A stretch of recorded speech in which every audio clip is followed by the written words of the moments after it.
Recording in progress. Recording stopped.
There we are. Hello, friends on Facebook and YouTube.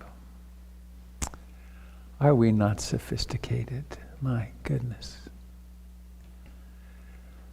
Huh. All right. Well,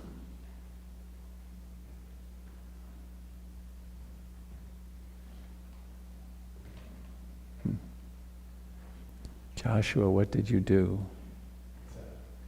Scratch and dent repair. Scratch and dent repair. Oh, good, good. Well, here we are. Some of you are very familiar to me, and some of you I think I've never met.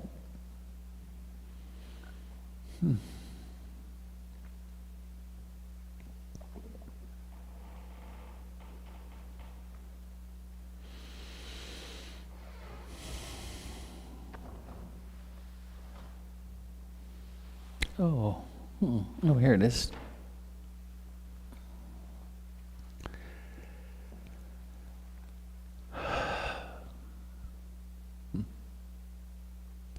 Why are we inside on a beautiful sunny day?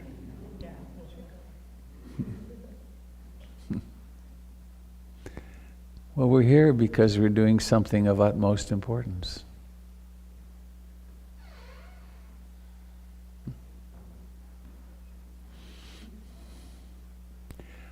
We are participating in a beyond multi-generational, it's multi-millennial undertaking. 2,600 years ago, the Buddha, an ordinary human being just like us, got kind of disillusioned with the world. The wars around him wouldn't stop. There was sickness, there was old age, there was death, there was horrible persecution of minorities, there was slavery active in his time.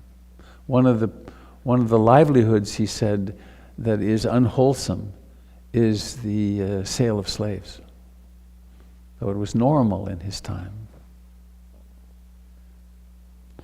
So he had some experiences with sickness, old age, decay, and death, and he kept having experiences he didn't want to have. And he kept not having experiences he did want to have, despite the fact that he was very upper caste.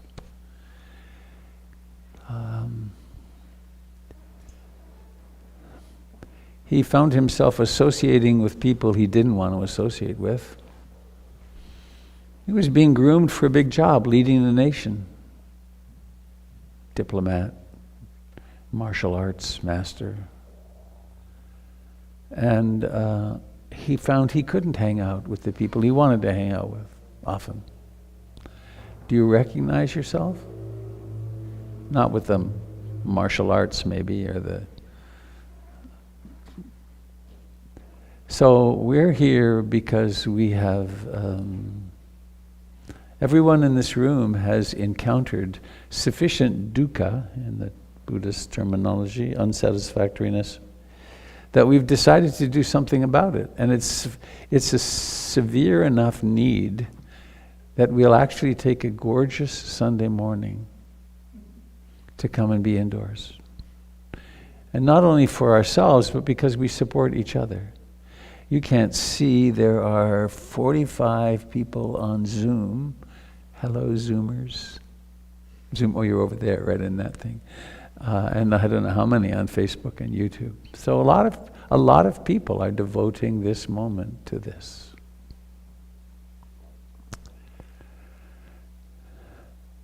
As I came in this morning,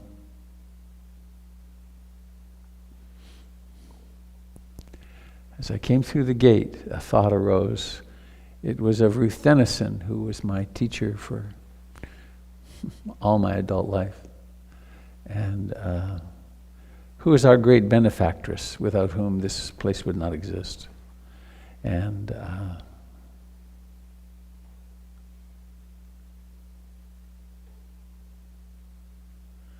I guess in short, I felt great gratitude.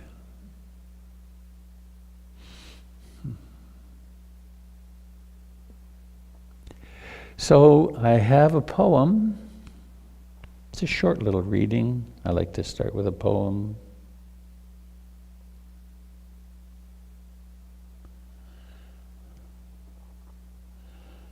I have another person monitoring. The chat is not visible in the room, and in fact, I can't see the chat. So if you're sending something on the chat hoping I will, I won't. But maybe you would let me know. Thank you. Trina's going to be monitoring the Zoom. And I'm not recording the Zoom. It'll be recorded on Facebook and YouTube. All this recording, let's save it. Let's be sure to save it. It is great for people who want to watch later. That's the purpose, really. But it does get tedious, keeping track of it all. All right, enough of that. Having experiences one doesn't want to have is somewhat normal. Recent. All right. So here's this lovely little prose piece by Jeff Foster. Meditation is the breaking of the addiction to any other moment except the one you inhabit. Meditation can be uncomfortable because you are going through withdrawal. Your attention is in the now. You feel the urge to escape, the restlessness, the desire for more, the resistance to being where you are. It takes courage to remain, but the remaining is what heals. And you eventually discover there is no greater joy than being with yourself. I'm going to be speaking in the Dharma talk about the 5 hindrances, so this poem is rather fitting. Meditation is the breaking of the addiction to any moment other than the one you inhabit. Meditation can be uncomfortable because you are going through withdrawal. Your attention is in the now. You feel the urge to escape, the restlessness, the desire for more, the resistance to being where you are. It takes courage to remain. But the remaining is what heals. And you eventually discover there is no greater joy than being with yourself. It takes courage. It really does take courage to meditate. It doesn't take a lot of courage to meditate a few minutes a day. A little stress management. It's great to do. It doesn't take courage even, it does begin to take courage to face our psychological and emotional patterns and start creating some freedom from them. It takes real courage when we start investigating the very nature of the self. And we discover that it keeps disappearing. And that's one of the reasons that we band together, why we create Sangha, community, to practice together. So, let's do just that. If your eyes are open, please become aware of seeing. Seeing.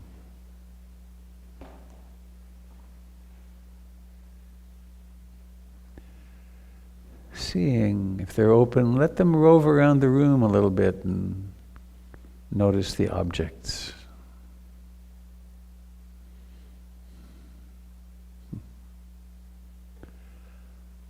Maybe put names on some of the objects.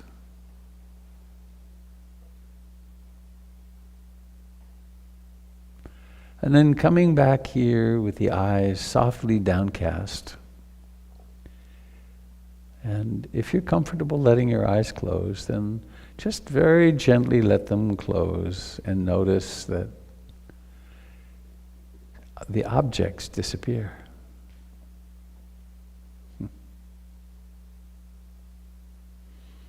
Meditators get very interested in some very simple things.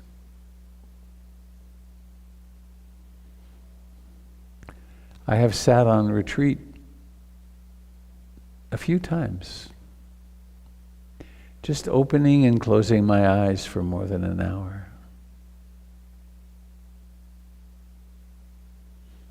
And noticing how vision occurs and then it vanishes.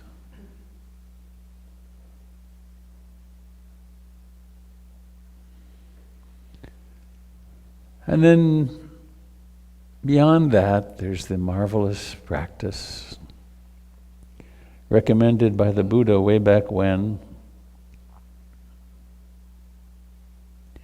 Take a comfortable upright posture.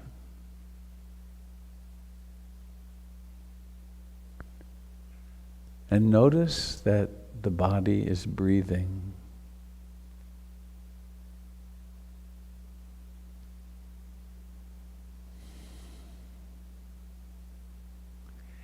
It has been doing this since a very momentous instance. You'd just been born. The umbilical cord had been clamped. Or maybe not, often. I know my first child, Luke, breathed before he was all the way out. But whatever the case, your mother can no longer breathe for you.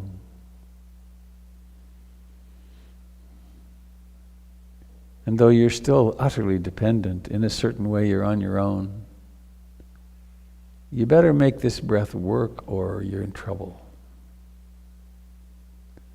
So there was that first gasping, and then crying, required for getting the lungs to open up. Everyone in the room breathed a great sigh of relief. You made it.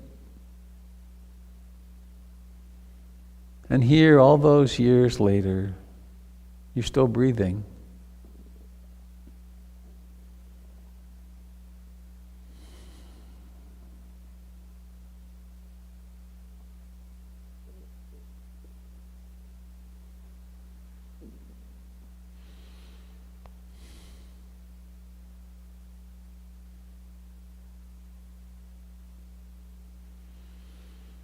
And each breath has a beginning.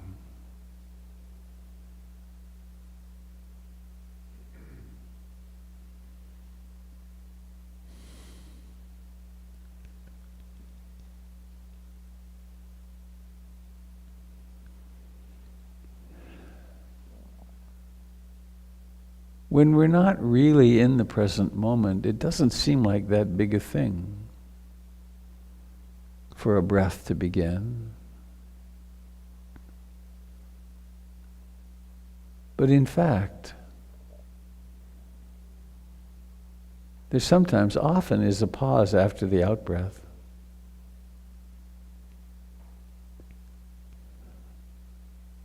And it's like moonrise or the sunrise or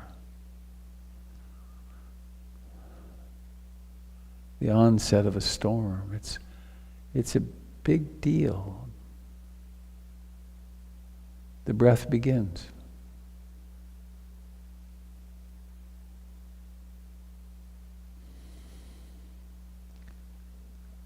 It rises to fullness.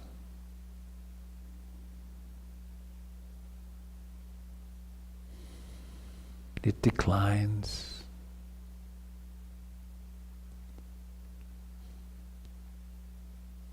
It disappears.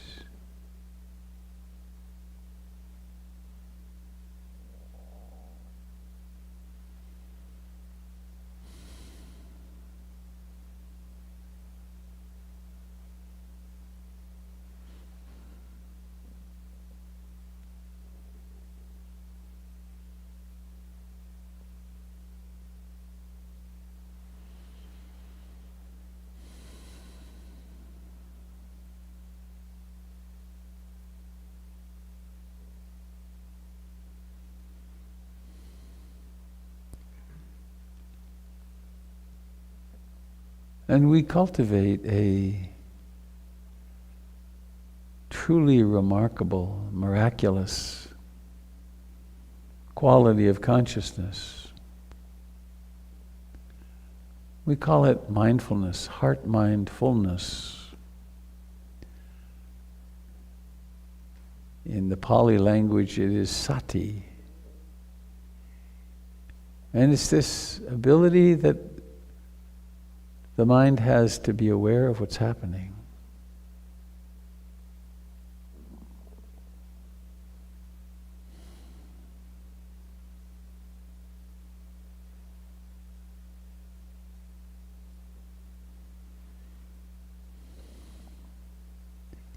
And so there is awareness of this coming and going of the breath.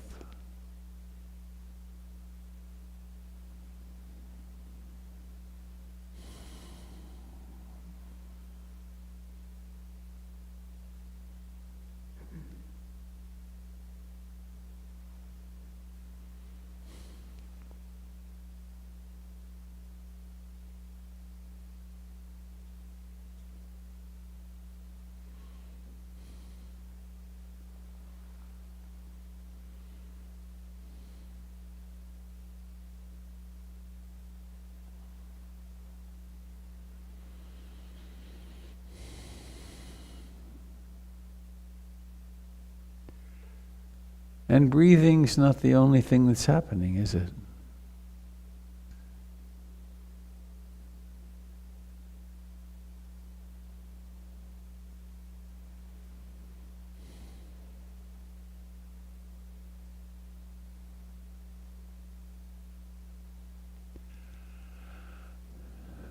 There's a lot more to the body than just in-breathing and out-breathing. There's the feet.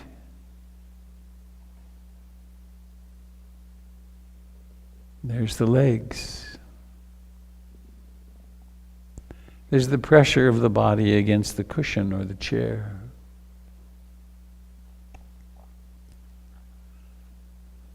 There's the life of the fingers and hands.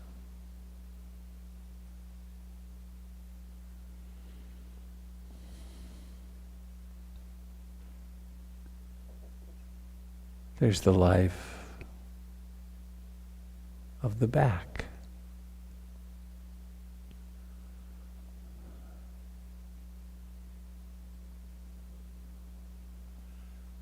There's the face.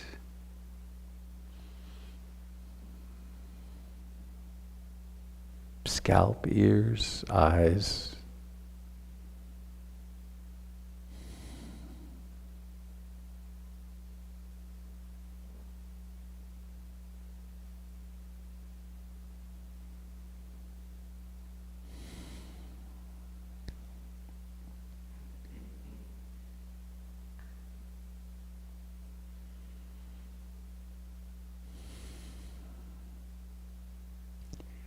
With the breath and the body, which are the slowest changing parts of a human being.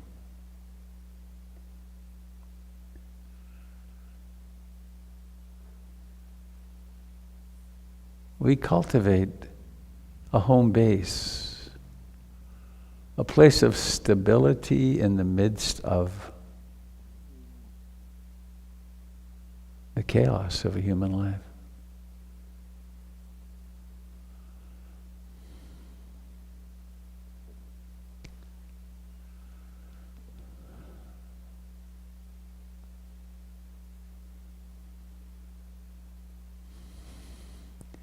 And so there's a way we become very devoted to in-breathing and out-breathing as objects of observation.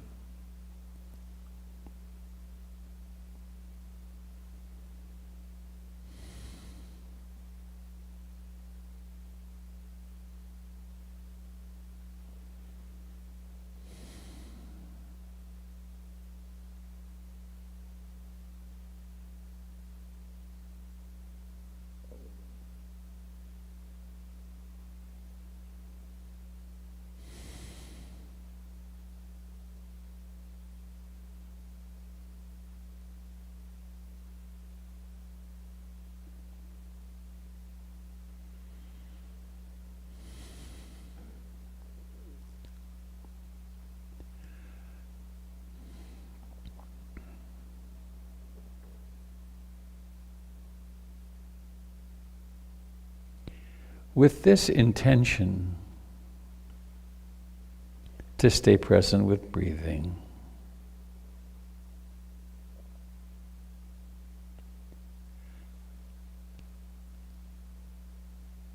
it becomes profoundly obvious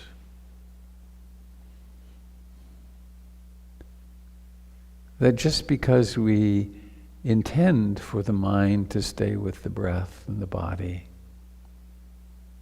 a lot of the time it doesn't.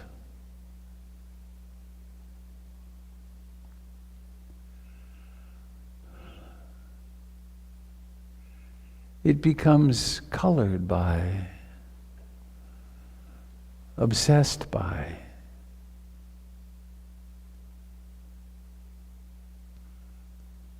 some profound energies that are normal to us that we call the five hindrances.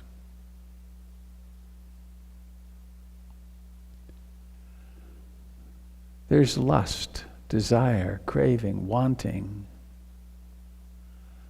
The present moment is lacking something, so therefore I want to be doing something else. I want the same meditative bliss I had last time, or I want that new something.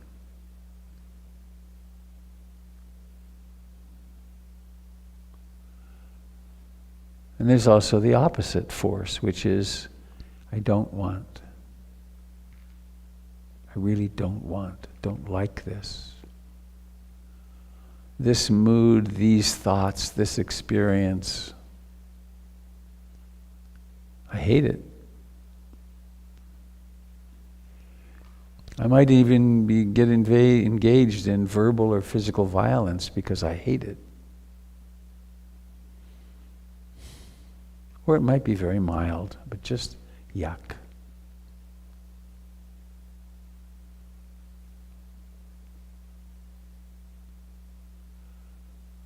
And there's restlessness and agitation, worry, remorse, the mind trying to solve the problem. I can think my way out of this.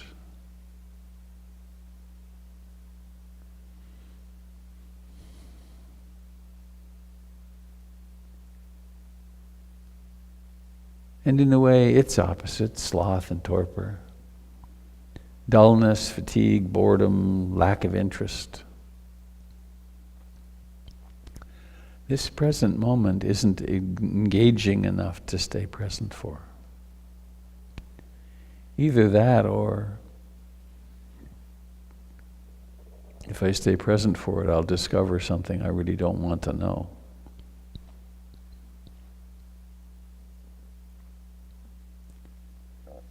And the fifth of these great human experiences is doubt.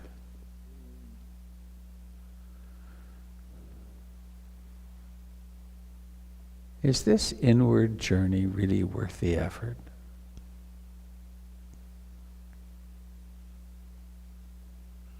Can I do it?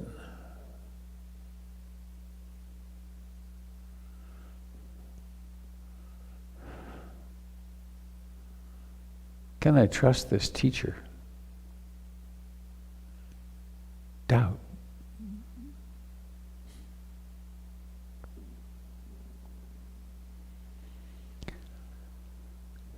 And these 5 great colors of mind are not a mistake. They're not because we're doing something wrong, or because we had the wrong parents, or because we had trauma in our life, or because things don't always go our way. They're standard issue for all humans.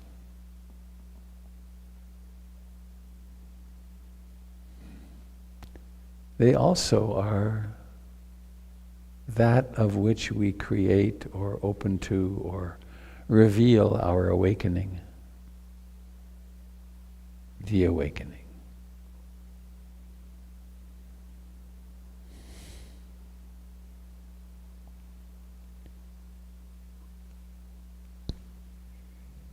And so we notice when the mind is preoccupied with desire or aversion or restlessness and agitation or sloth and torpor or doubt. And I like to add in here their underpinnings in the emotion and affect. Emotions come in and they just jazz everything up.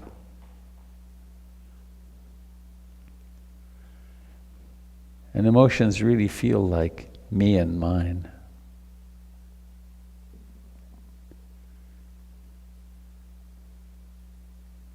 So we do the very brave thing of sitting comfortably upright with an intention of staying with the breath.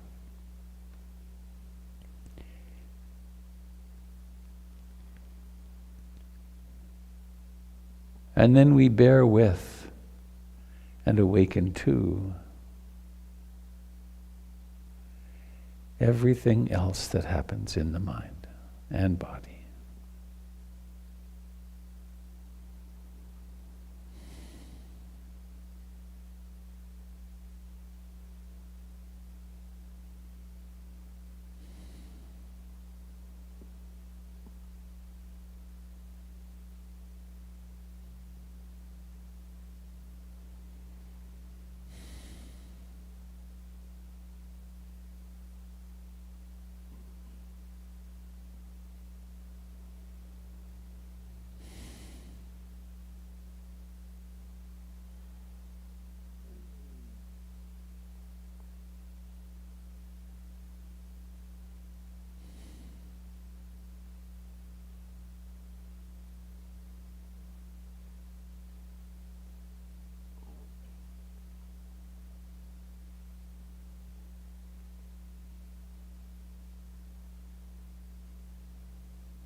we can notice the various changes that occur in consciousness, from brightly awake and present to drifting off into sloth and torpor, to awakening and returning with the next breath. Perhaps falling into restlessness and agitation, even mildly.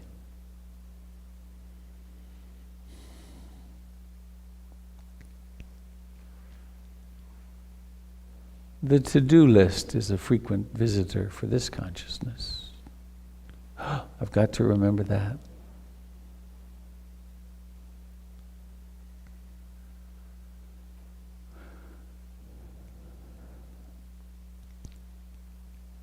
And there's no sense in having a war with the mind. It would appear we have adequate war on the planet.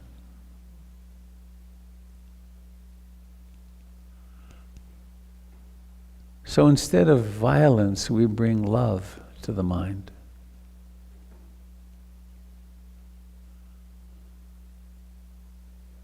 We bring love to this that we experience as ourself.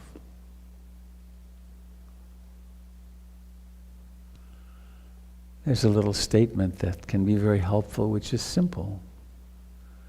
I aspire, or I intend, to love myself exactly as I am right now.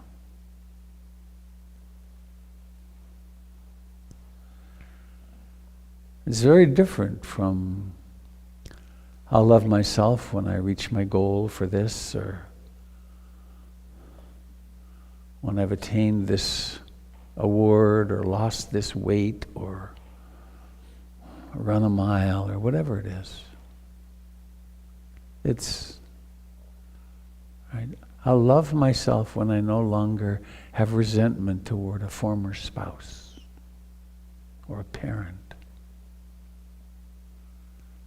Why not love ourselves in the pain of disliking?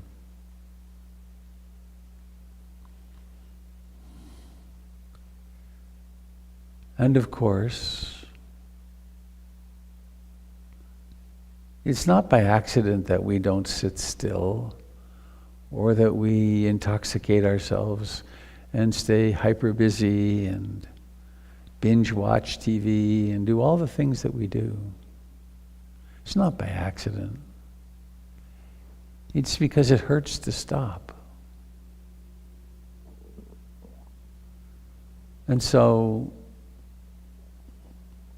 another little phrase that is very helpful is, when I discover that I'm hurting, and even more when I discover that I'm suffering, I intend to hold myself in sweet, gentle compassion.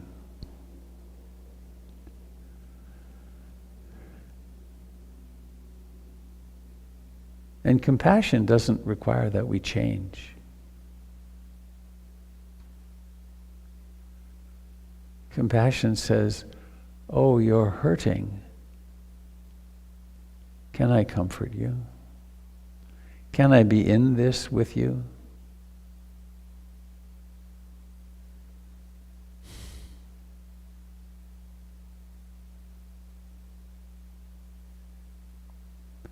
I aspire to love and accept myself exactly as I am in this moment. And when I discover myself to be hurting,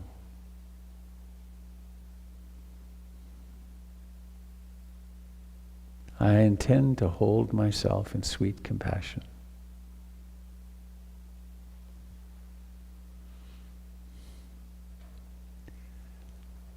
And of course, this opens the door to loving our family and friends.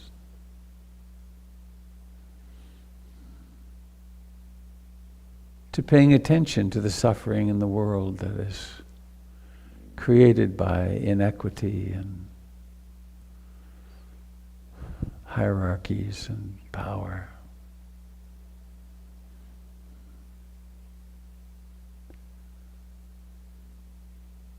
It allows us to be compassionate with all beings. As we see that we are all prisoners of the out-of-control mind. Every single one of us.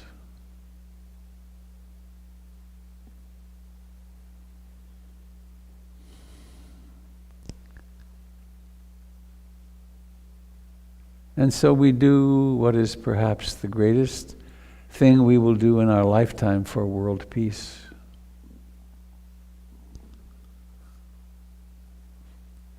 Or for the reduction of inequality.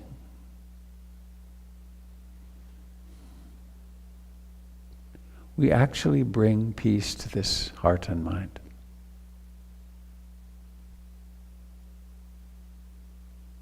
We discover what we really are,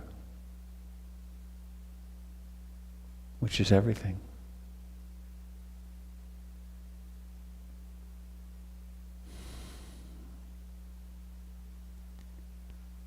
And we do this one breath at a time. Or more accurately, one little piece of a breath at a time. We come home fully to now.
And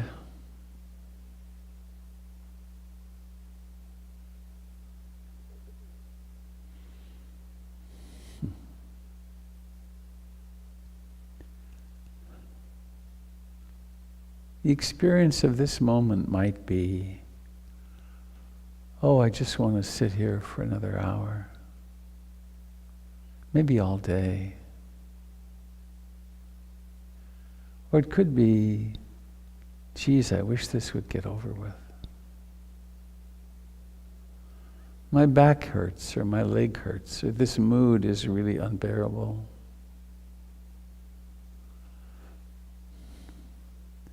Noticing it as it is, mindfulness of mind itself.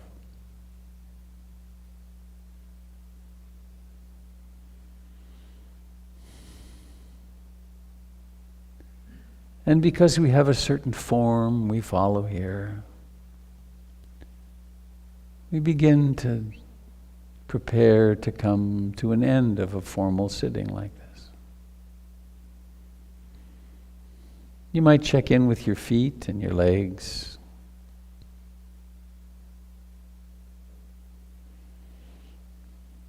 Check in with the profound richness of sensations deep in the abdomen and the pelvis.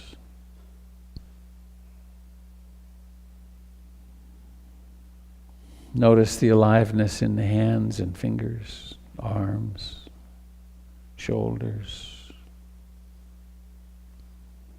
the neck, the throat.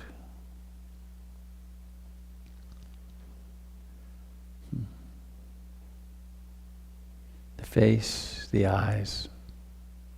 scalp.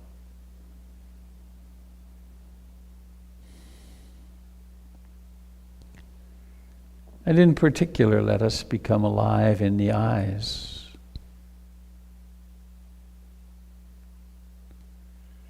Let the eyes move around inside their sockets.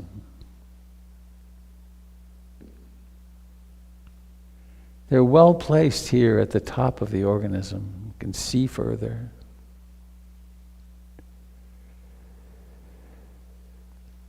And now noticing the intention, a prompted intention to allow the eyes to open. And then noticing what's required for the eyes to open. They don't open on their own. They open because of willing it somehow.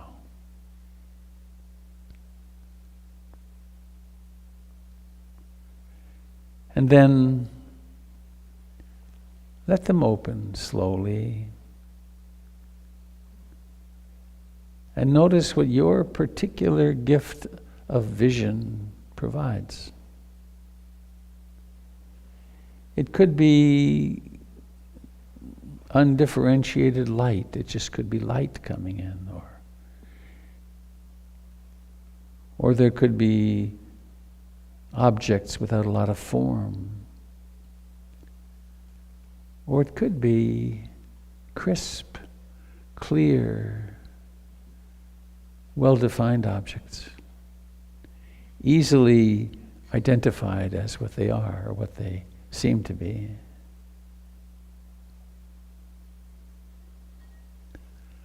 Seeing. Being aware of seeing.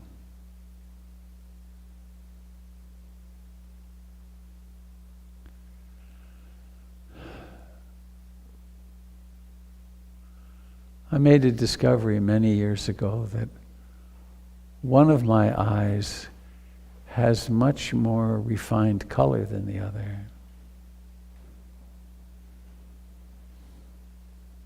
One is much more clear, even with correction.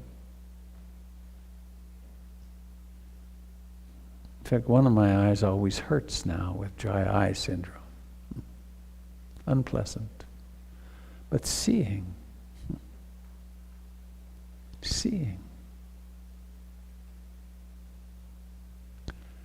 How do we do that? Seeing.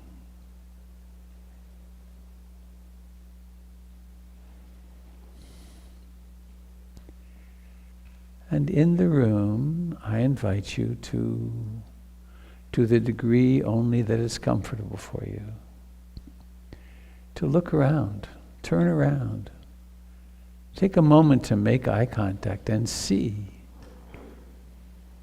Seeing with the eyes of caring, of blessing. It's like, I see you. And those of you on Zoom, you can do it right here on the screen.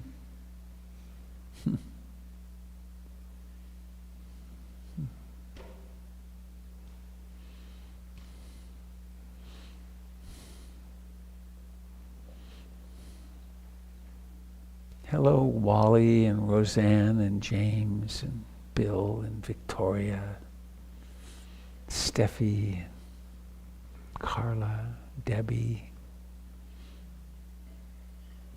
Sorry, any of you that I'm leaving out, Matt, Joan, hi Joan, Roseanne,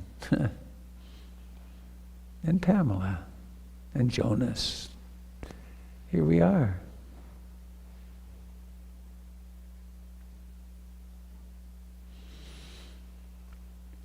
Here we are for a few moments.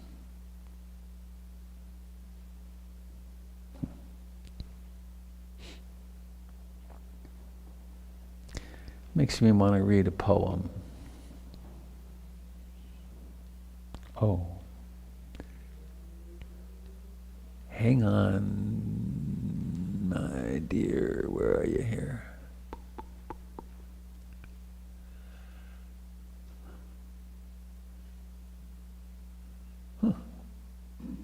Oh, here we are. Okay, Trina, you have the power.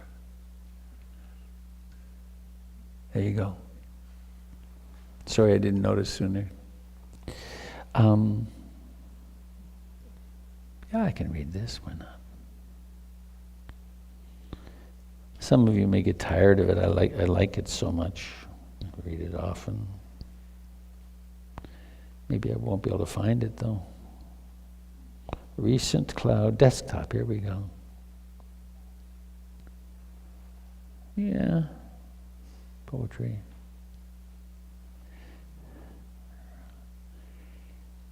Huh.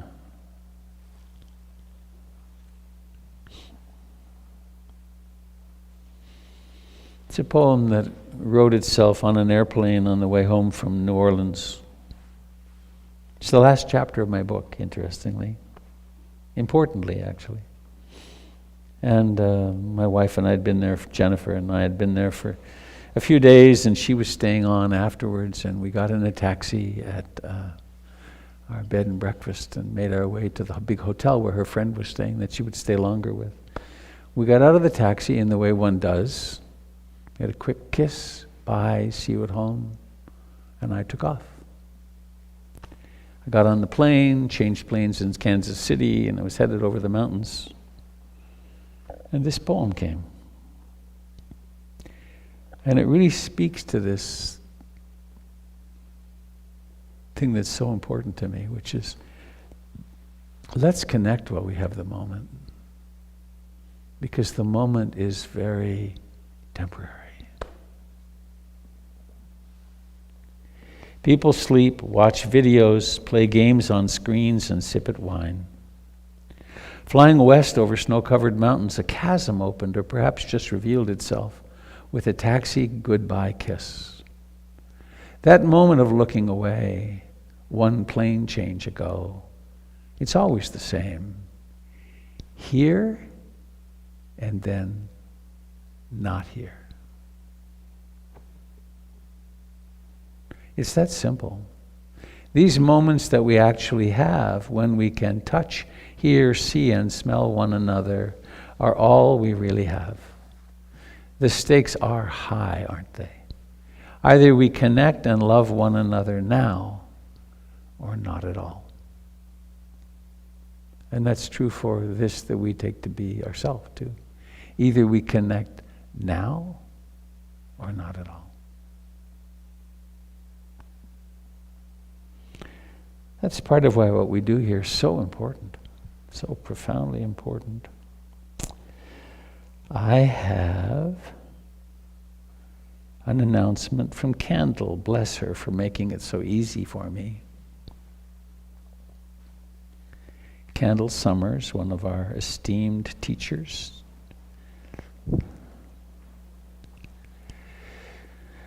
It's an announcement about the Women's Circle sign-up. It's limited to 16 participants. It starts on May 20th. It's the third Friday of each month. It is a circle for female-identified and non-binary folks, F-O-L-X, to gather for meditation and moments of sharing their meditative experiences and questions in a circle together on Zoom. One does not have to come to every session. It's helpful and encouraged to do so, though. Thank you very much. So that's from Candle.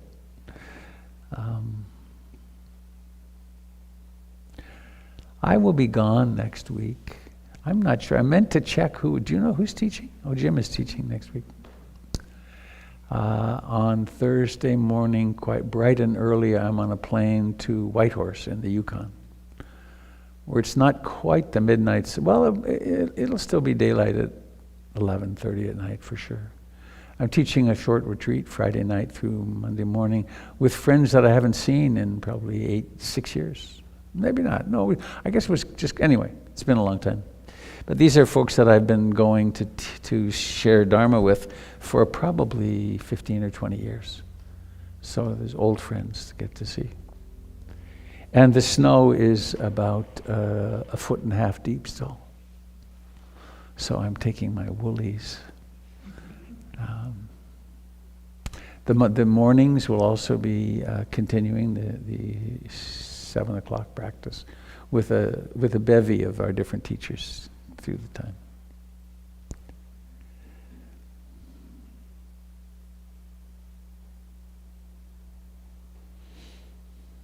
things that I didn't make a list, so this is just a potpourri of what I'm remembering. Sunday nights, there's the Be Queer Now group. I like the title for that. That's cool. And that's online. And Doug Pullen is now teaching on Thursday nights live in the living room. Jim will be doing a Qigong thing on what day of the month? Third Saturday of May is the 21st. 21st. And I just had an idea 2 days ago, and I have yet to put it together, but I'm going to do a one-day retreat from 9 to 5 on the life of the Buddha. And I will tell during that day in every detail I can remember with my drum the life of the Buddha, and we will then, this is in the style I learned from Michael Meade, actually, the great mythologist and teacher. Play a piece of the life of the Buddha, and this is an archetypal story, and then pause, and then have meditate for a while, and then have people break into groups, maybe. What does this piece of the story mean to you? What of it in you, what does it bring to life in you? I mean, one piece of the story is kind of in keeping with what I said at the beginning today.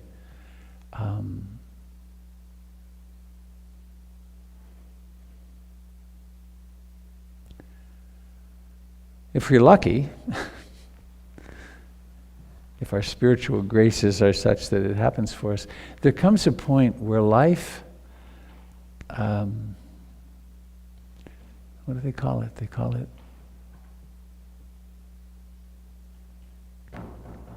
darn, I can't remember the word.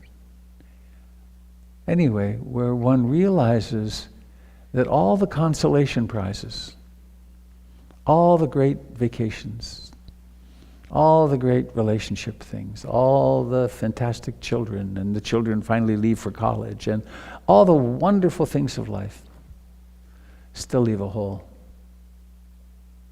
Right? There's something not quite fulfilled. And then one turns inward. And in the life of the Buddha, that's called the great going forth, when he leaves home, sets off on his quest. And we don't have to leave home. But we do come to a different relationship with our various predilections and fantasies of where completion's going to be. So that's one segment that we do, and then people will share what the meaning of that is for them. So I'll get that on the calendar very soon.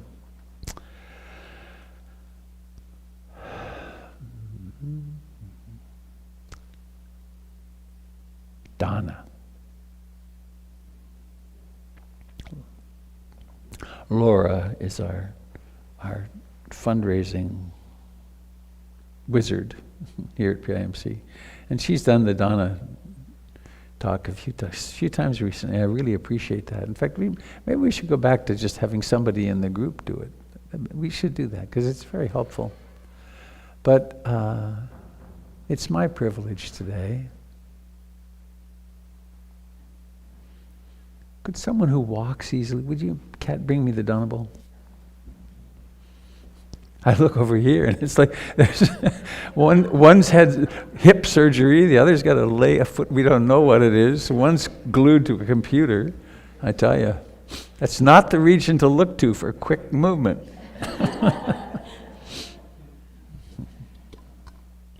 This is a Burmese monk's bowl.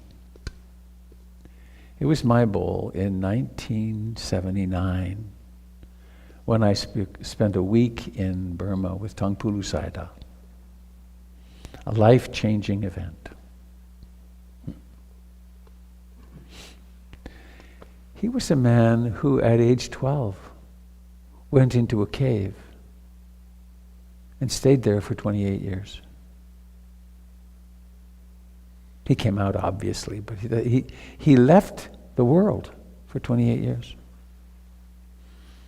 Be a little weird if your 12-year-old child said, "Bye, I'm going to the cave." Ramana Maharshi was similar. He was about that age, and he He said he was walking down the street and he saw a woman nursing her baby, and he saw God pouring God into God. And he went up on a nearby hill and he never left it for the rest of his life. He saw the oneness. He saw that what we are is actually one something that manifests in the many. So anyway, I got to spend a week with this amazing human being, and actually I shared a room with his second in command sort of person who had only spent 18 years in solitary confinement. And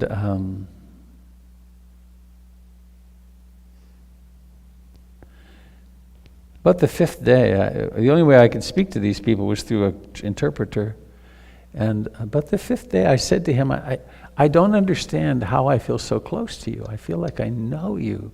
And I knew nothing of him. And he said, matter-of-factly, oh, well, we were brothers in so-and-so monastery last lifetime. That was strange. But the Donnable, I had this on, it's got a kind of a strap thing, and I walked through the streets of Rangoon with this in my bare feet, my feet never touching the ground, because the people in all the shops, downtown Rangoon, like downtown Portland, they took the carpets out and they covered the streets in these carpets so that we walked on carpets. Tangpuru Sayadaw was only there in Rangoon for 4 months. He was normally in Mandalay, a couple of 100 miles up country. And so we would walk and we would be mindful, and people would fill our bowls with food. And then behind us there were also trucks, and people would bring sacks of rice and stuff because they were gathering food for the rest of the year in Rangoon. But he sent me home with this, and my monk's robes. Actually, they're in there too, which is very odd. And this is a symbol. It's a symbol for, it's actually a transformer. That if you were to put cash in here or a check in here, and symbolically if you did it online, it transforms into Dharma. You know, some of our cash turns into heat and light and car payments and child support payments and all the things that we contribute to. This is a contribution into bringing love into the world. It creates a place where human beings with all kinds of different traumas learn about the Dharma. It's where people wake up, right? Where we realize, I mean, I am in such an incredibly privileged position to it's true everywhere. It's particularly clear on retreats when people tell me, well, actually there will be a lot of this when I go back to the Yukon because I haven't seen these people in years. And some people, those who have been practicing regularly, I will experience as different people. I mean, really, and of course, it's not a very clean experiment because I too have been changing and can see better. So there's this beautiful practice of dana, and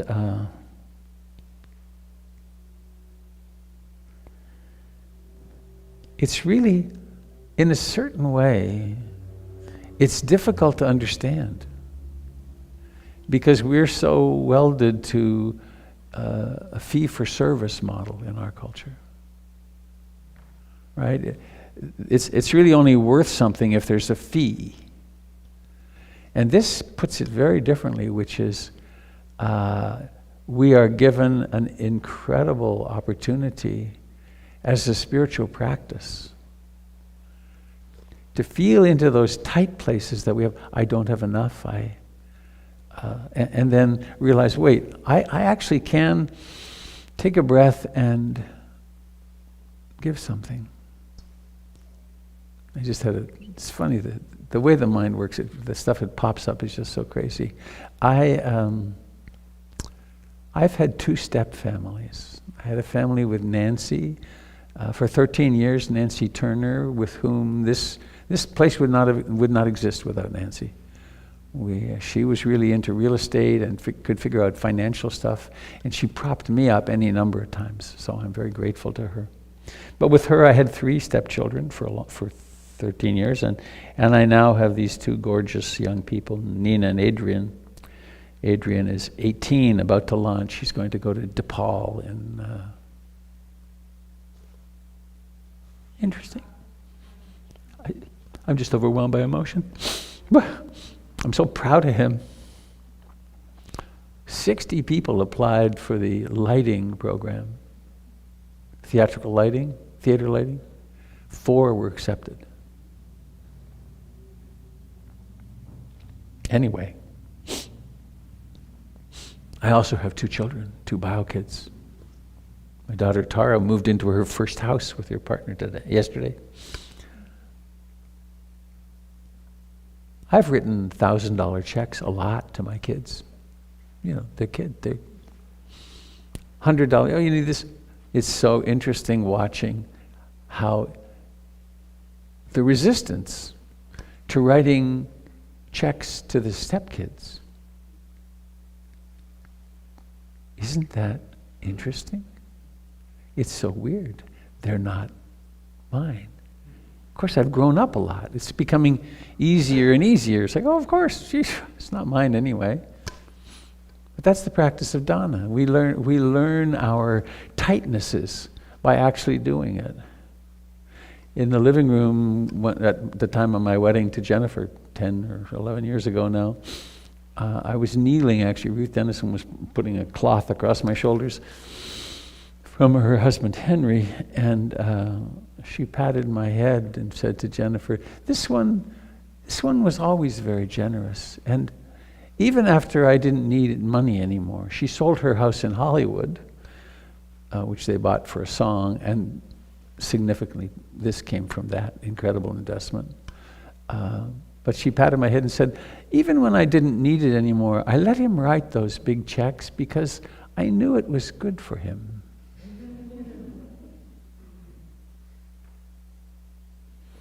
So I'm saying all this not that you'll write big checks, but that you really take the practice of dana seriously. The Buddha said, if you understood the value of generosity, you would never let a single meal pass unshared. So the direct ask is, there's one more piece of it. Someday soon I'll actually get the numbers to share with you, but we are running at this point at about a $2,000 a month deficit. And the reason for that is that our monthly donations diminished remarkably in the last 4 or 5 months of COVID. At the beginning of COVID, they soared. But for reasons it's hard to understand. Well, inflation is, of course, biting at our heels. But with that comes I'm going on a long time here. I hope it's okay.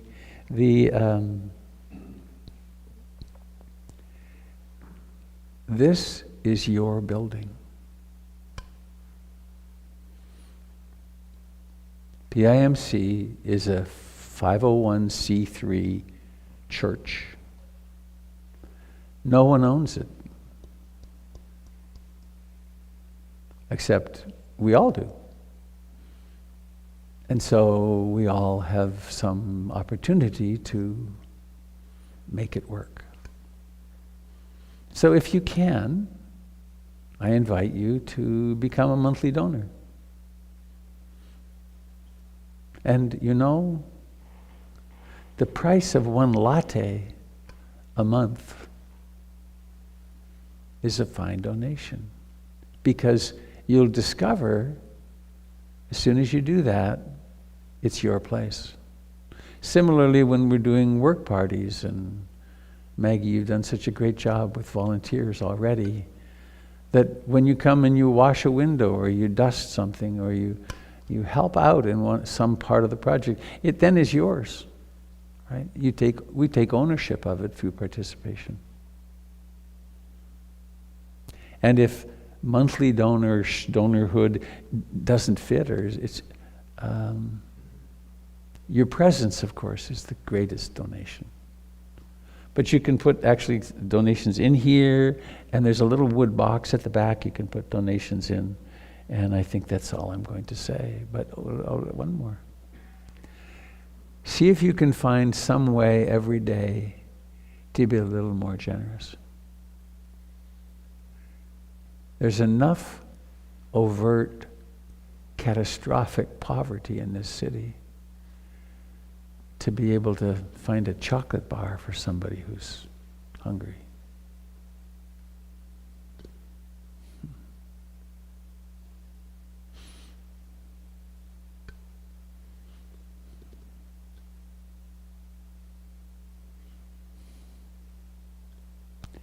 And part of me wants to say,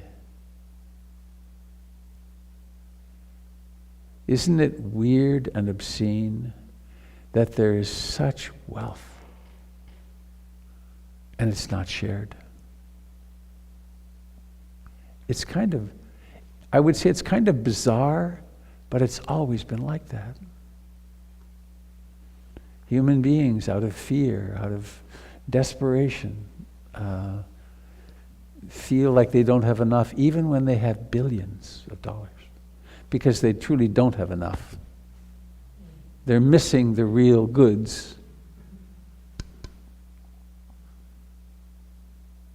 So let's not be people who miss the real goods, and let's really become generous with ourselves, with at least an hour a day of practice, and with our friends and families and our community. So thanks. Jim, have you got it in you to do a little mindful movement? Oh boy. Could you do 10 minutes? So I'm going to do my slideshow. Thank you, sir. I'll fix the camera. If you just go back and... Back here. Back there, yeah. All right.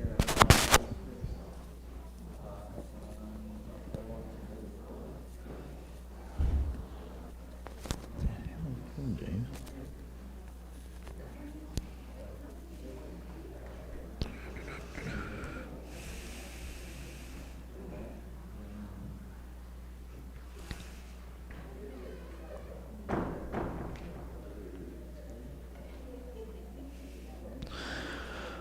All right, getting in touch with our feet.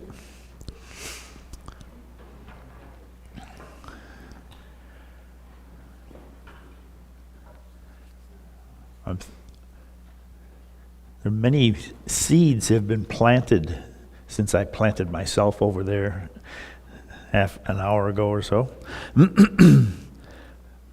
But we just had a seed of generosity. You know, how does that hit us? And right now it hits me with the idea of every time I pause and relax and recognize the suffering that my physical organism endures every day in this crazy culture, driving around, being accosted by different kinds of stress in many, many ways through the imagination and the mind, but it all lands in the body.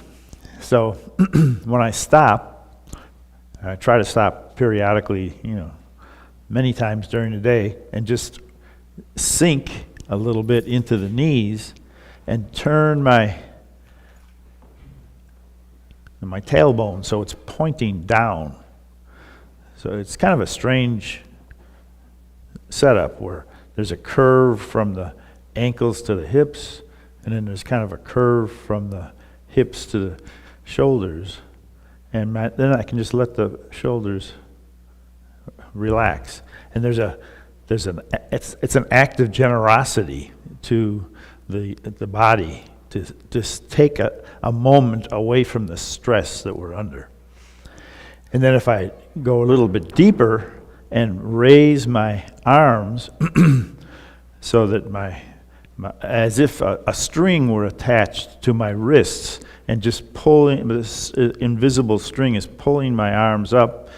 And then I bend my elbows, and then I turn my fingers upward so the heel of the hand leads on the way down. I make this little oval trip away from the body with the wrists leading and bending the elbows. The hands are kind of flat, and then the fingers pointing up. We drift down, and that opens the shoulder socket by lifting, drawing in, and resting down. You can picture an oval pathway out and up, drawing in the round, kind of coming over the top of the hill, and then down. And we can work with the knees, and as we sink down with the hands, we sink down into the knees. And then the legs that have been taking us here and there and driving, being driven by all of the false promises of if you do this, you'll be happier. If you get that, you'll be happier. All that stress, we're just going up and down with the knees, staying in one place to get a chance to feel a fluid movement through the body.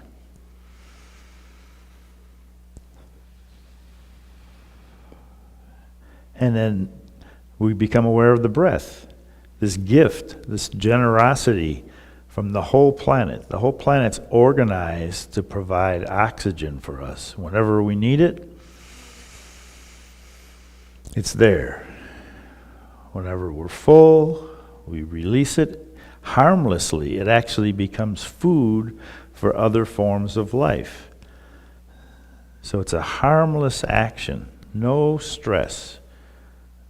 A gift from the atmosphere of the planet, and then a return gift to the atmosphere and to the vegetable world. Okay, so then we come back to stillness and notice how the whole body feels after we've softened the shoulders and focused a little bit on a fuller breath. What are the sensations in the body when we just let the arms hang from the shoulders?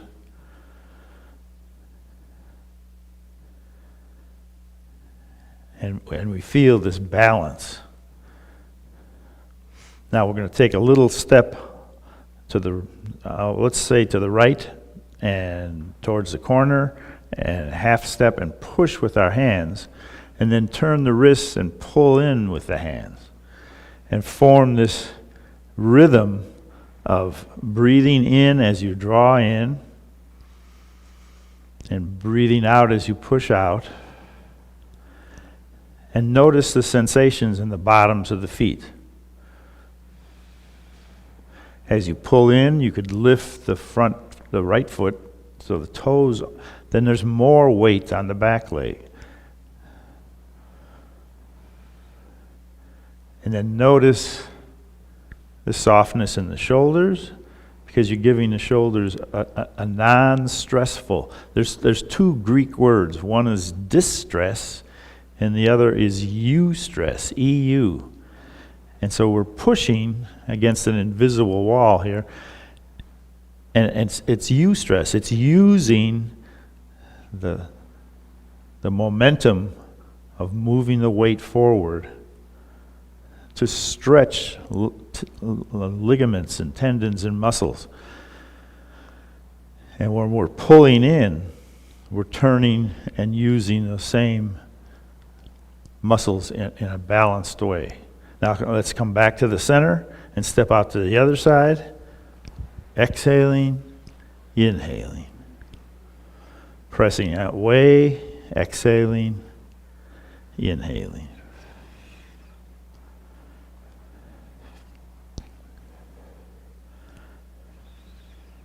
So this is our gift of generosity to the body. Instead of enduring more distress, we're creating this positive sensation.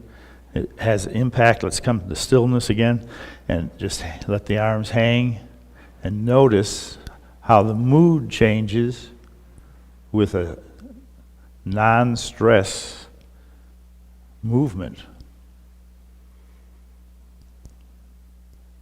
Returning again and again to the center, to the stillness.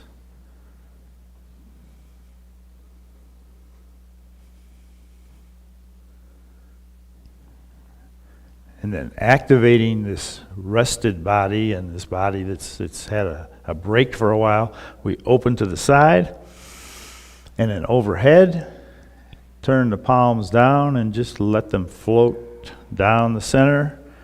Notice how the breathing changes with more capacity in the rib cage because you're stretching.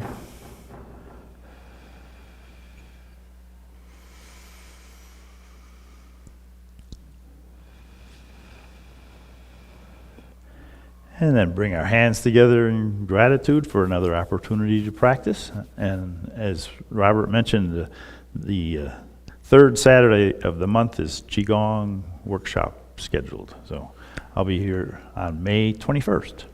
Thank you.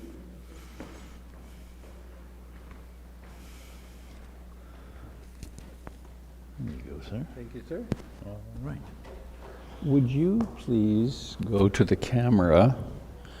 The feet stay in the same place, but just the camera needs to move.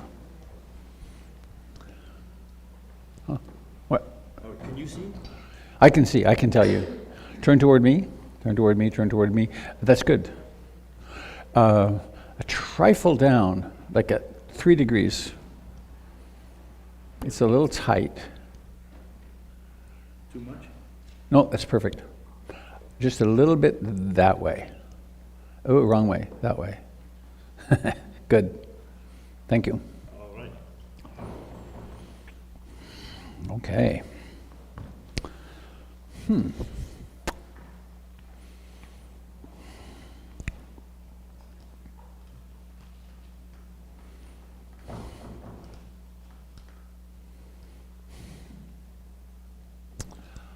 All right, what's happening here? This. Eeks.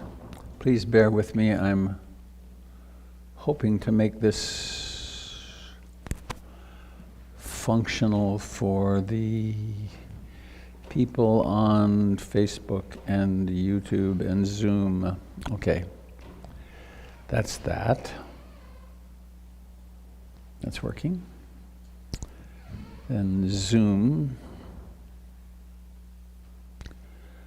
Oops. Can't find it.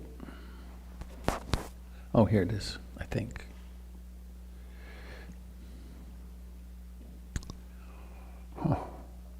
Oh, that's Zoom. Okay.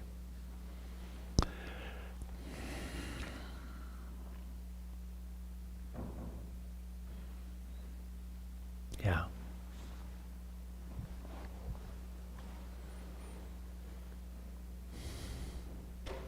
People took my comments about the beautiful day to heart. Like I'm out of here.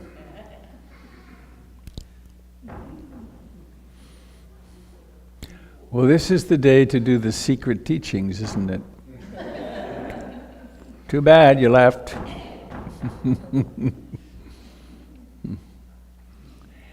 Everyone who was there attained complete awakening.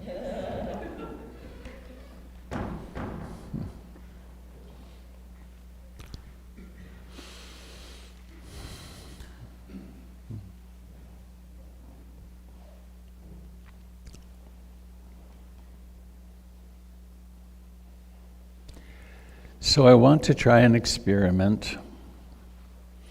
This is on the very edge of the technological abyss. All right, that's what I see on my screen. Not all the crap at the bottom, but That'll go away. I don't know why it goes away, but it does. It seems to anyway. Hope it does. Go away. Oh, there it goes. So there, the Zoom people are now visible in the hall.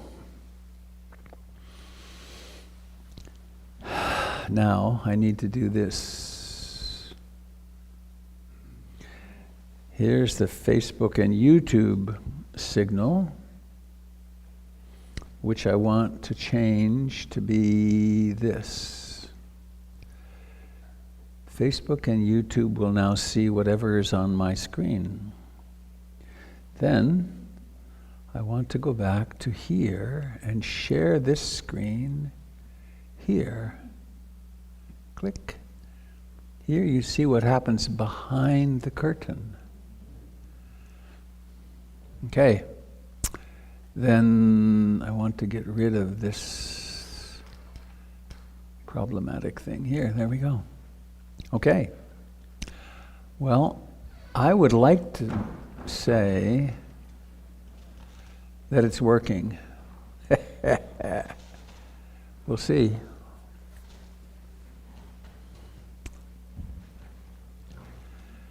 Go down. How do I get rid of this? Huh? This one? Yeah. Oh, good. Hooray. Thank you. Crowdsourced functionality. Here we go. I'd like a round of applause for that thing.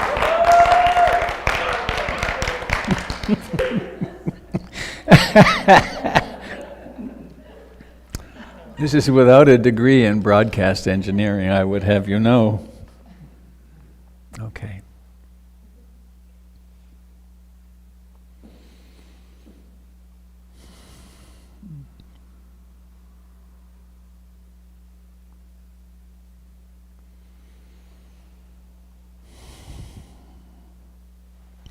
I've given the talk on the Five Hindrances 150 times, at least.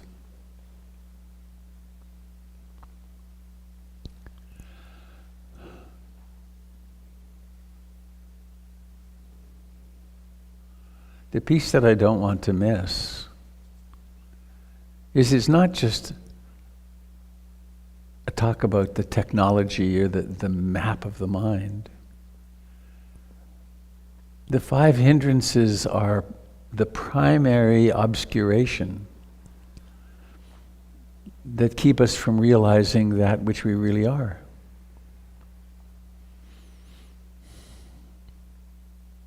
And they're also,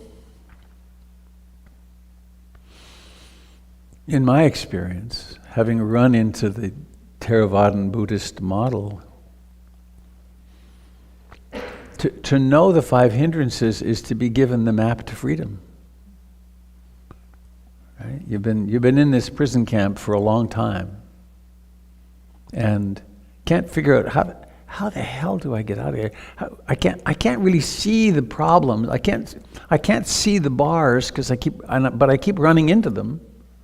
I keep running into them, but I can't see them. I can't. So, I have here this diagram with the five hindrances, and they are lust, hate, anger, restlessness, agitation, worry, sloth and torpor, and doubt.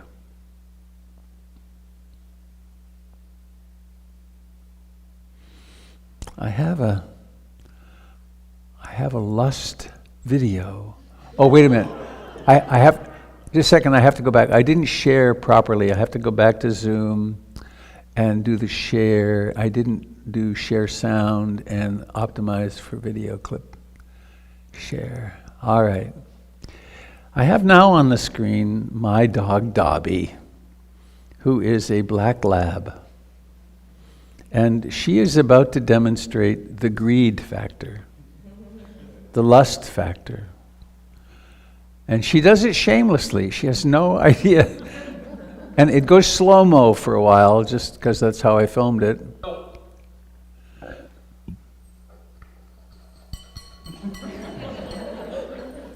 Dobby is gobbling her food to the point of choking. Which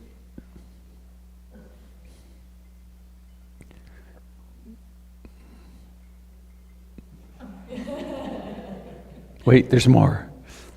So she dives back in, carefully chewing every bite.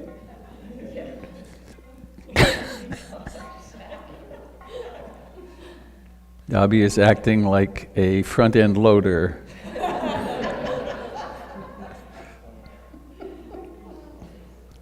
And this is when she starts choking.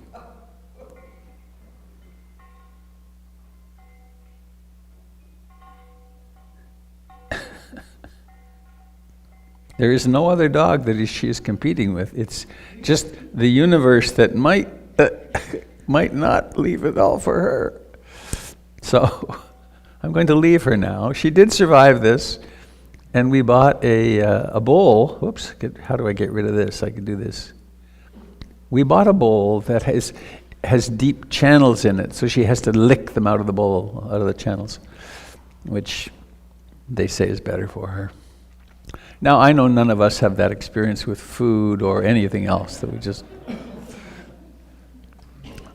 But it's a huge thing in us, isn't it? Has to do with survival.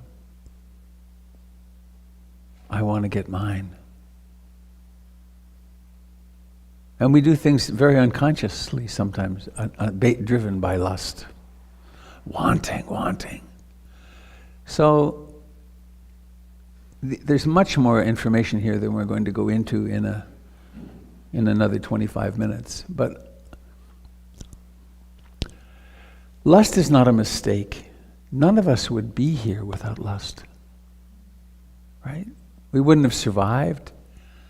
And our parents wouldn't have been drawn toward each other in that wanting craziness called lovemaking.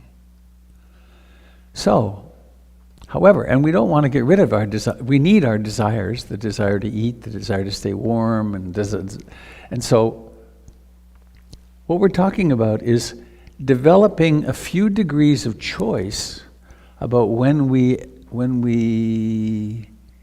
indulge lust, or when we act on it, or when we even allow it to run in our minds.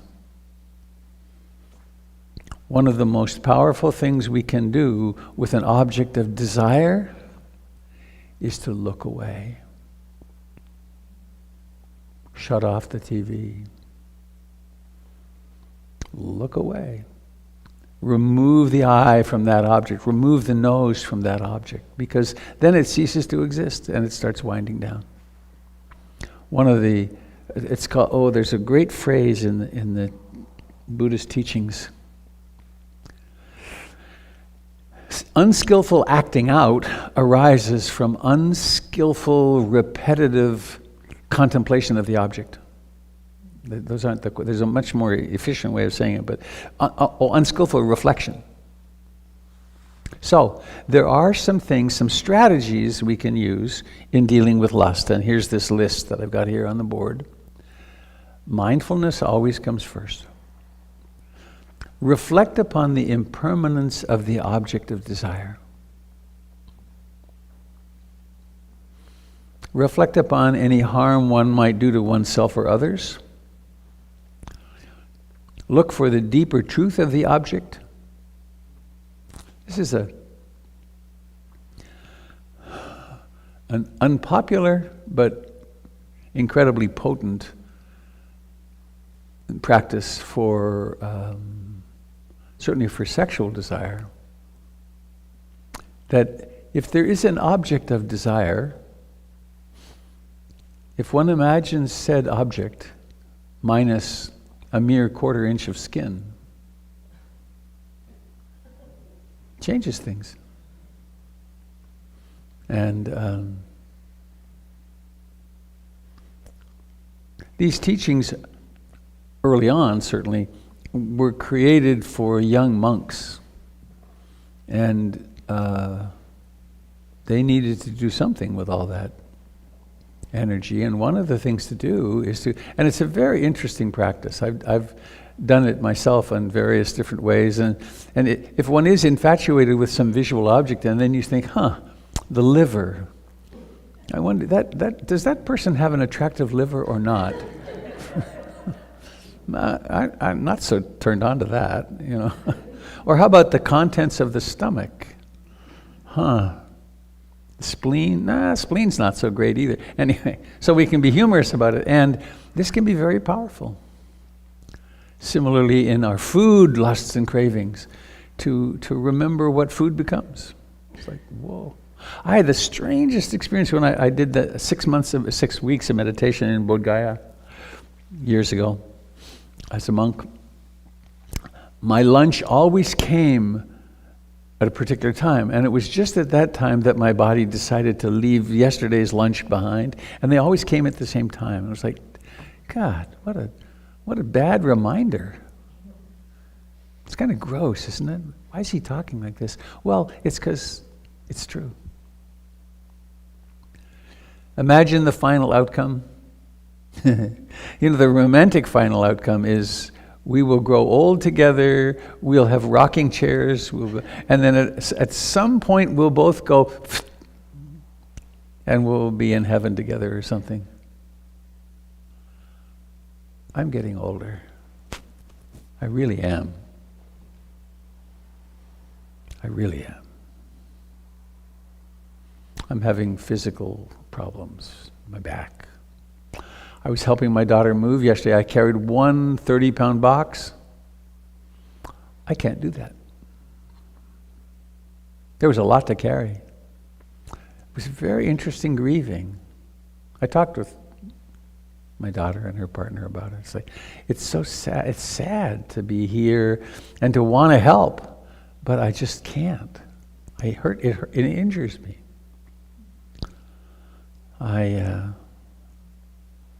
I'm also shepherding a couple of people toward their death right now, impending, and I've had a lot of losses in my life, marriages, and so the fantasies that we can have around, oh boy, I want to dive into this, we can temper them with, well, diving into this is certainly what life is about, and why not dive in and enjoy it to the fullest? But there's also this realization, if we want to or we need to restrain our wanting, then there's some strategies we can do. In meditation, it's as simple as wanting, I'm wanting, the mind is wanting. Simply noticing, oh, this is wanting, and look at the dukkha of it. To be wanting something other than what's here is dukkha. It's unpleasant. Now, if we happen to be wealthy and we can get whatever food we want and whatever, then we indulge in things like this. We go on online and look at, oh, I'd like one of these and I'd like one of those, and then we send for it and then we get it. That's one thing, but what about when we can't do that? Right? Then the jazzing up of desire really isn't a help. Joseph Goldstein, when he was here with one of his books, he was at Powell's bookstore. I remember him saying it, what he said there was, we are so used to mistaking the experience of desire as pleasure that we actually open catalogs. You can see how old this was. That we have a mistaken perception. We mistake desire as pleasure, when in fact desire is tension and discomfort. All right, hate and anger. Here's got a nice picture here. I have a picture here of a man screaming, and it looks like electricity is coming out of his mouth. His electricity is filling the world. Anger acted out. Rage. Close that. Whew, it's working. So, in meditation, the anger spectrum goes all the way from I don't like this, aversion. This doesn't taste quite right. The shower's a bit too cool. This person's a little boring.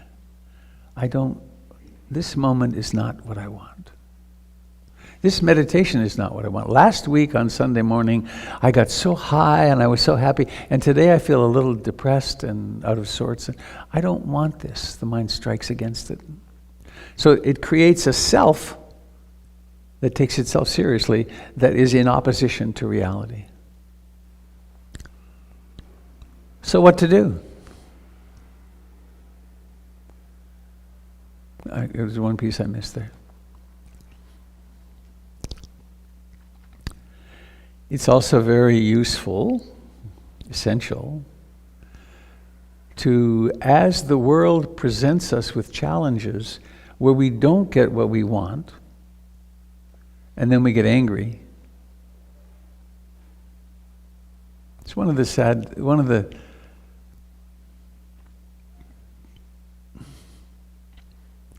I really like Vladimir Zelensky. I think he's a pretty fine human being. And I feel sad for him in the amount of hate he's having to carry.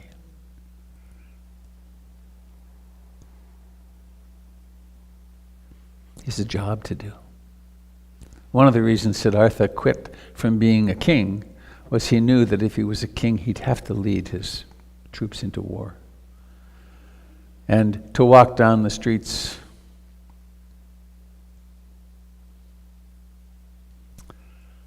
of, what's it called, Bucha? Whatever the, Bucha, where atrocities have happened. How could he not? He would have to be a saint and not be in charge of protecting his country. But what a price he pays for this hatred. So there's that, and he's no different than any of us. If we were pushed hard enough, we could probably find some significant hatred in ourselves, unless we're really awakened beings, when we'd see the oneness of all things. So what should we do when we feel aversion? Well, first off, notice it, and notice how natural it is. It's not like we're doing something wrong. Even to be full of anger toward a person, just ruminate and all the stuff that we do, that the mind does, that's normal. But what do we do with it? How do we metabolize it?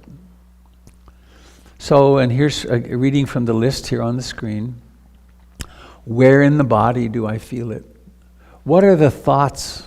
What are the enemy images? What's happening in the mind? We can reflect upon the impermanent nature of anger. We can reflect upon the benefits of patience. We can practice compassion. We can look at it from other perspectives. We can develop loving kindness, compassion, and equanimity. And in some cases, we can offer a gift to the person or persons toward whom we're feeling the animosity. Now, this is a huge topic, of course.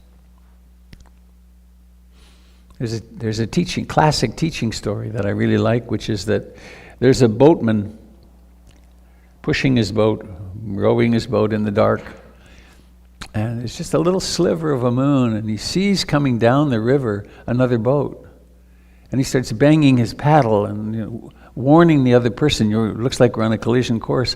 And you can guess where the story goes. They get closer and closer, and finally the boat crashes into his boat, and he manages to get a hold of it. And he realizes there's nobody in it. It's an empty boat.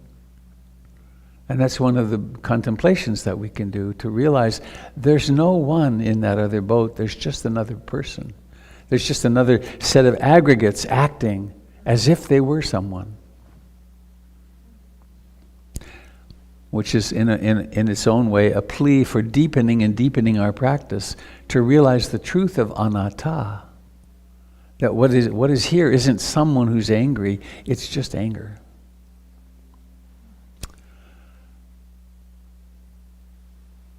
So wishing I had much more time, but I'm going to go on here. Restlessness, agitation, and worry. Do you know it well as an experience? One of the purposes of such a talk is to lay out the map so that the next time you're sitting in meditation and you can't find your breath, up-level the game. So I can't find the breath. What is happening? Oh, I'm restless as a turkey. I can hardly sit here. I can't get to my cushion even. Or I'm here and the mind is jumping into the past and the future, and there's this angry thing that's happening, and then I remember, oh, I meant to do this, and oh God, I didn't do that, and I really went. And restlessness, agitation, and worry. What to do when that's up? The primary thing is to wake up. And then you realize, oh, this is that. And in so doing, you are 100% in the present moment, and your meditation is perfectly on target. Because, see what you think of this. Anything that mindfulness is aware of is not you.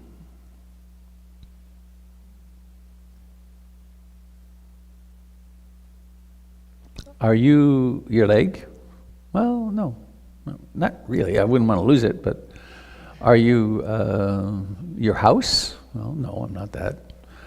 Are you the memories of what happened yesterday? Well, no, they're memories. Are you this mood? Well, it is an object of awareness. So, no, I am somewhere. I'm in the driver's seat behind this awareness.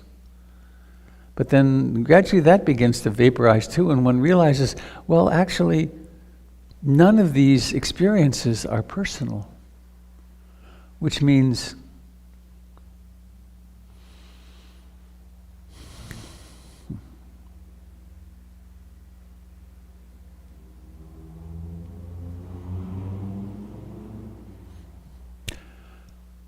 I don't know why. I never know why. But this morning I woke up sort of depressed, familiar old state. I really didn't want to come here today. I sat for a while, got myself ready. It's a lot of rigmarole to get ready to get out of the house, isn't it?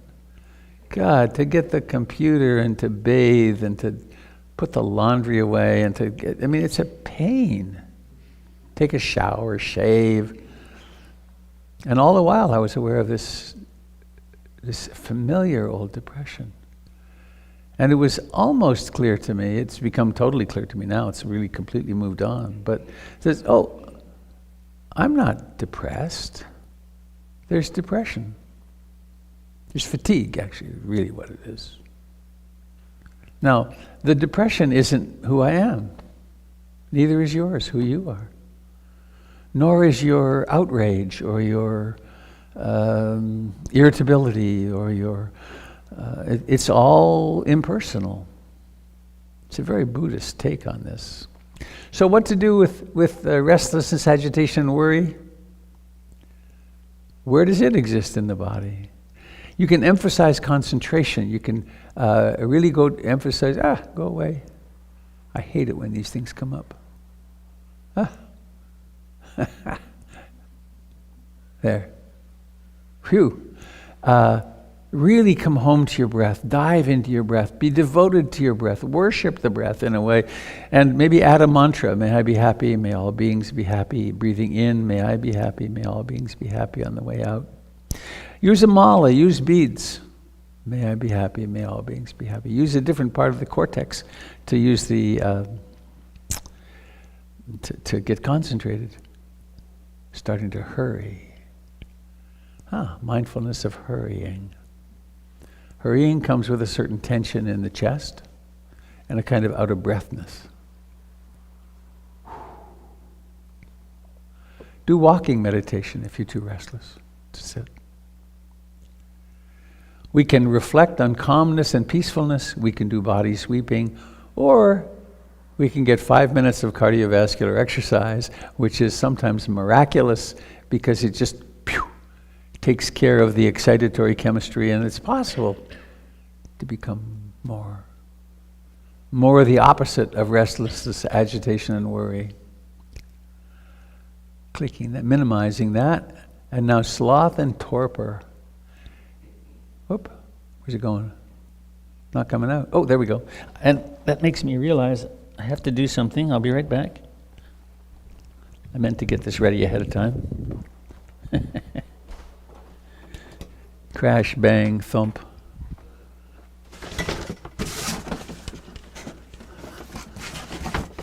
Okay. Yeah.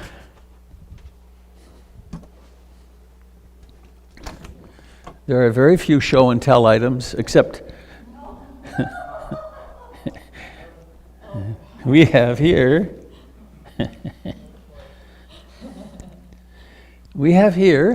sloth and tapir.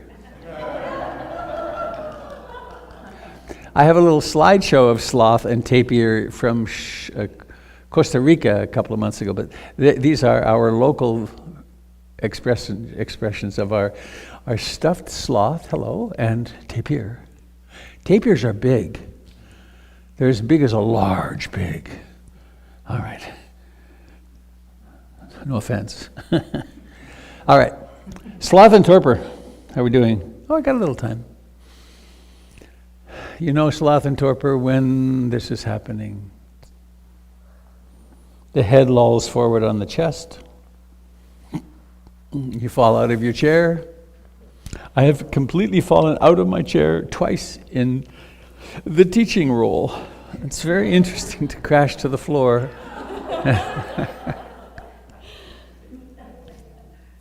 And you have to say something like, I meant to do that.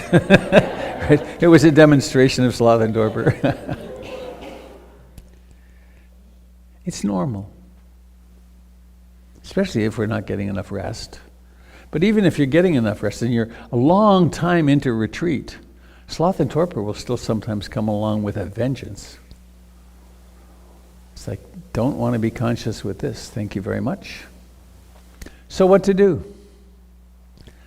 Use it for insight.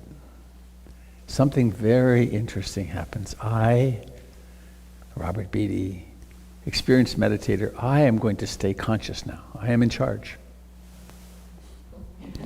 Crash. What's going on? Who's in charge? And it's also pain when we struggle with it for years and years. I remember I struggled with sloth and torpor as though it was an enemy somehow. And then gradually it's evolved into, I often get up quite early in the morning, and before the morning broadcast, I'll sit for maybe or more. And at first, it's an oscillation between present and gone, and present and gone, present. And what an interesting thing, the self dies. It's here, and then it's gone. And then it reemerges. Through no effort of mine. I'm not around to make any effort, it just reemerges. Now that's interesting to know about.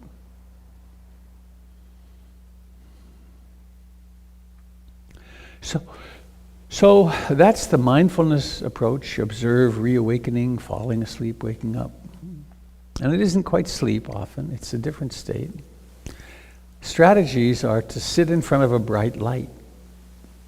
Get the reticular activating formation likes light. And you can imagine, in the Buddhist time, they imagined a bright light. They didn't have a bright light.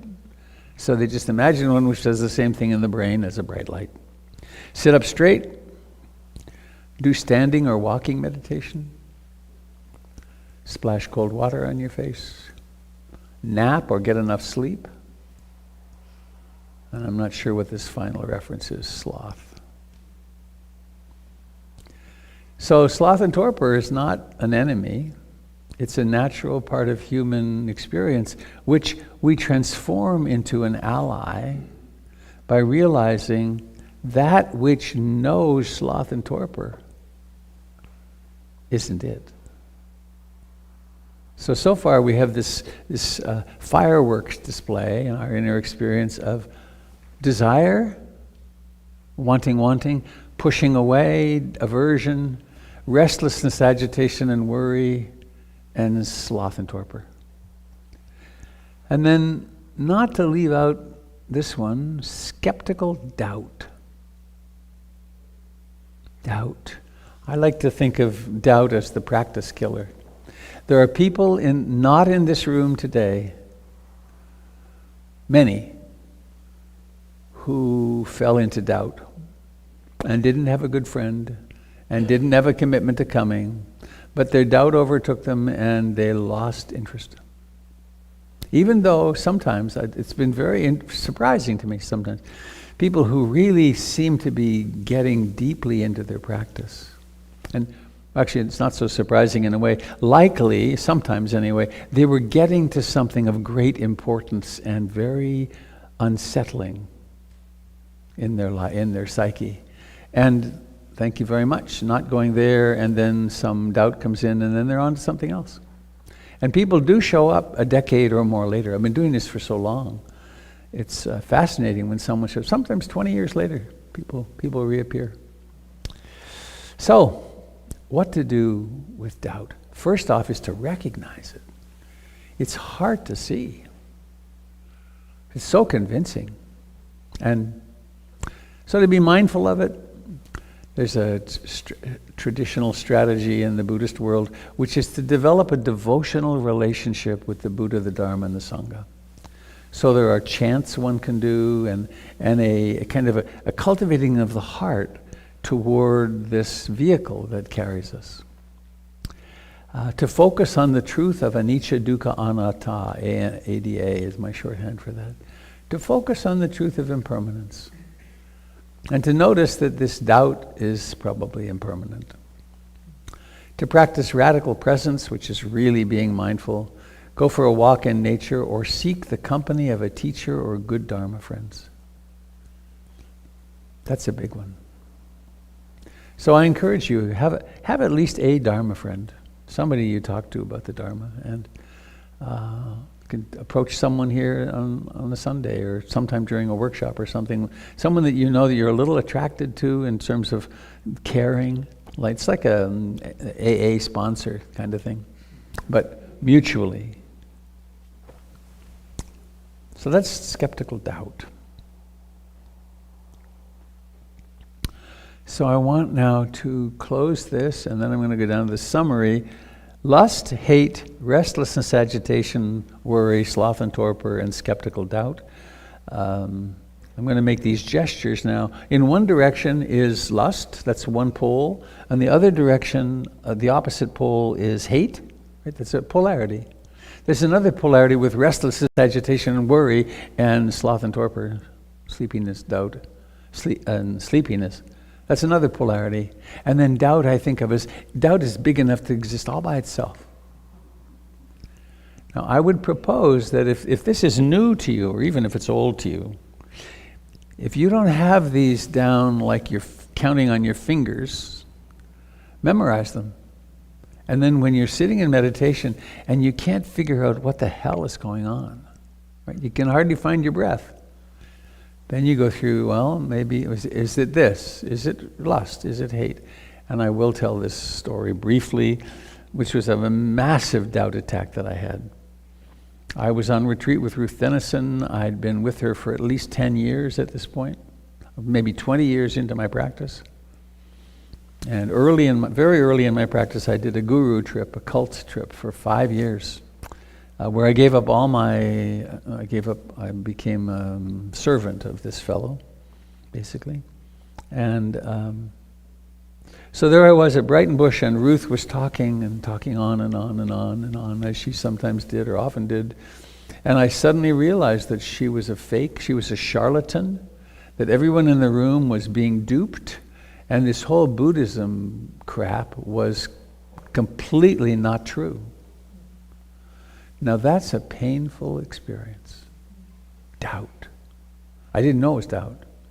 And then also at that point my psychotherapy practice still is, rooted in Buddhist psychology, and to suddenly realize that Buddhist psychology is completely bogus is an existential catastrophe. And Ruth and I, most nights, She would see people late into the night till 11 or 12 o'clock. She'd meet with people individually. And then after that, I would always hang around in the library, and then we would hang out for an hour or two after everyone went to bed. And so I had to get out of there. And I didn't want to be in her presence. I mean, I finally saw through her. And but how do I leave? I don't want to say goodbye to this person. It's too dangerous. So I snuck out of the Dharma hall and went for a long walk in what was then the meadow. There was a little bit of snow I was walking through, and it occurred to me, I wonder which of the hindrances this is. Well, there certainly is desire. I want to get out of here. There's aversion. I don't like this here. There's restlessness and agitation up the wazoo. I mean, complete restlessness and agitation. Not much sloth and torpor. Doubt. Doubt. Doubt. And then for a few minutes, I remember hanging out, and then I realized, and then it began to become clear. Oh, this is doubt. This is doubt. It was a huge doubt attack. And then it vaporized. And what came on its heels was a whole new level of faith. Yeah, it's like when they're drilling for oil, they hit places that are explosive, that are so under pressure. And this place was pretty explosive, the doubt place.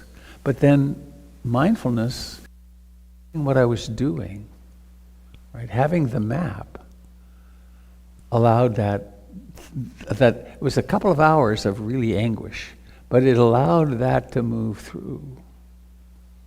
Now, I want to end here. Just to not leave out one useful possibility. Had I not been on retreat, and had I just been in my life, that would have been a great time for a relapse of some kind or another.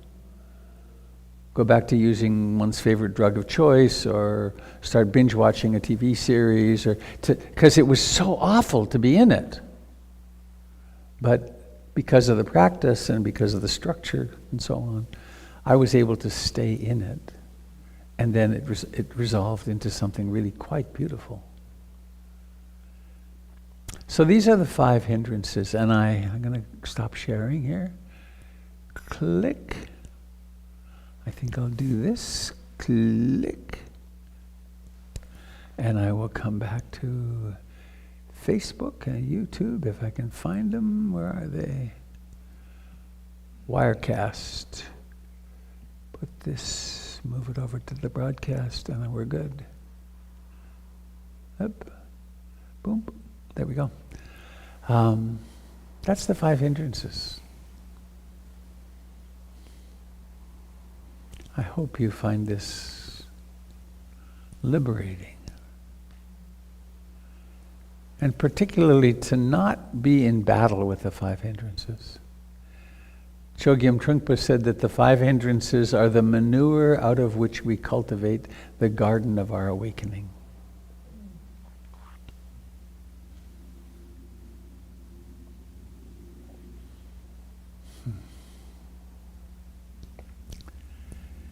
So that said, I'd like to invite those of you that are here into the living room for coffee and tea, and there's a few sweet things and a few nuts if you're interested in that.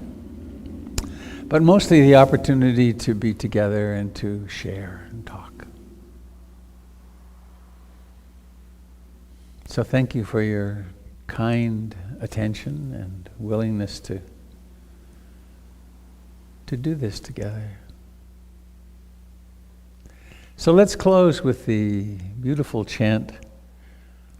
Ruth always closed with this, and it's very beautiful. It goes like this: Bhavatu sabe mangalam, Bhavatu sabe mangalam. And I'll turn this on so it maybe catches you a little bit. And I want to do this one more thing. It's not letting me do it. One moment. Here we go. Do this to this. All right.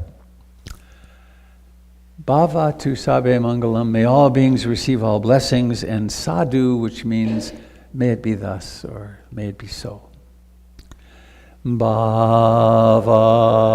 tu sabbe mangalam, bhava tu sabbe mangalam, sadhu, sadhu, sadhu.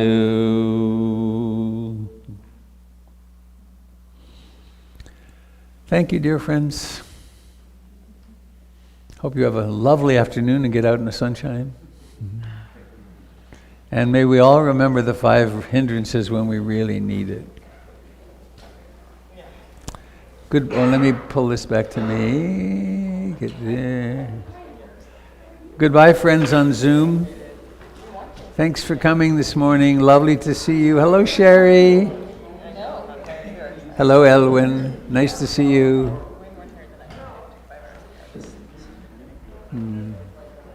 Hello, Roseanne and Douglas and Aaron. Yes. Why, there's Trina. Hi, Trina. Bye, Jonas. Thanks for being here. All right. Take care. Bye-bye. Here I go. Prepare for the leap to hyperspace. There we go. Now, goodbye, friends on Facebook and YouTube. I hope that worked.